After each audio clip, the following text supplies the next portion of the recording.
इसलिए तो मैं उन किरदारों का नाम लेता हूँ। जनरल बाजवा साहब, आपको इस हुकूमत की तमाम नाकामियों का हिसाब देना है। जनरल फैज साहब, आपको जवाब देना है क्यों आपने नवाज शरीफ और उसकी बेटी मरियम नवाज को जेल में रखने की दरख्वास्त की, क्यों आपने अपने हल्फ की खिलाफ वर्जी की। हमारी किरदार कशी करना छोड़ दो।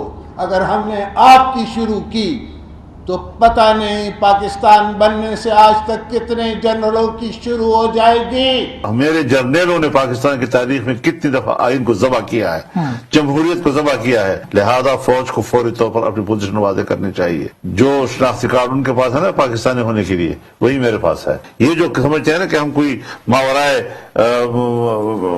कायनात कोई मखलूक है, ये तस्वुर नहीं किया जा सकता। जब एक फर्द वाहिद जिसका नाम जनरल फैज हमीद है, मेरा तो ये जो मुकदमा है ये जनरल फैज साहब का बनाया हुआ है, उन्हीं का चलाया हुआ है। मुझे बताएं कि फौजी जर्नैल जो शख्स खून मारते हैं, जो मार्शल लॉ लगाते हैं, ये कौन है? ये पाकिस्तान के ठेकेदार हैं। ये हर मामले में कूद पड़ते हैं। ये अपने डोमेन में क्यों नहीं रहते? ये अपने दायरे में क्यों नहीं रहते? ये क्यों हुकूमती इदारों के अंदर जो है ना वो आके कदम रखते हैं? क्यों कारगिल का एक शोशा छोड़ते हैं कि जब मशरकी पाकिस्तान टूटा तो कौन पाकिस्तान का हुक्मरान था? फौजी टोला बर्बाद कर चुका हूं इस पाकिस्तान को, तबाह कर दिया इस पाकिस्तान को, लहूलुहान कर दिया पाकिस्तान को। खराब करें ये फौज के जनरल। नवाज शरीफ, आप पाकिस्तान तुम ठीक करो। हमारे सारे समाज दुश्मन अनासर इन एजेंसियों की पेरोल पे हैं। हमारे मुल्क के तमाम बदमाश समाज दुश्मन अनासर, जनाब स्पीकर, हमारी एजेंसियों की पेरोल पे हैं। और अभिनंदन की क्या बात करते हैं? मुझे याद है चीफ ऑफ आर्मी स्टाफ तशरीफ लाए, पैर कांप रहे थे, पसीने माथे पे थे, और हमसे शाह महमूद साहब ने कहा कि खुदा का वास्ता है अब इसको वापस जाने दें, क्योंकि 9 बजे रात को हिंदुस्तान पाकिस्तान पे अटैक कर रहा है। वो कोई हिंदुस्तान ने अटैक नहीं करना था, कुछ नहीं होना था, सिर्फ घुटने टेक के अभिनंदन को वापस भेजना था। वाज़ेह तौर पर हमारी बात सुन ली जाए कि अगर किसी के दिलो दिमाग में मुल्क पर मार्शल लॉ मुसल्लत करने का इरादा है, ये सिर्फ अपने खिलाफ महाज बनाने का सबब बन सकता है। दफा के लिए 250 अरब रखा गया है, जो बजट में इस वक्त इनके एलोकेशन हुई है, उनके ऊपर इनका हक नहीं बनता।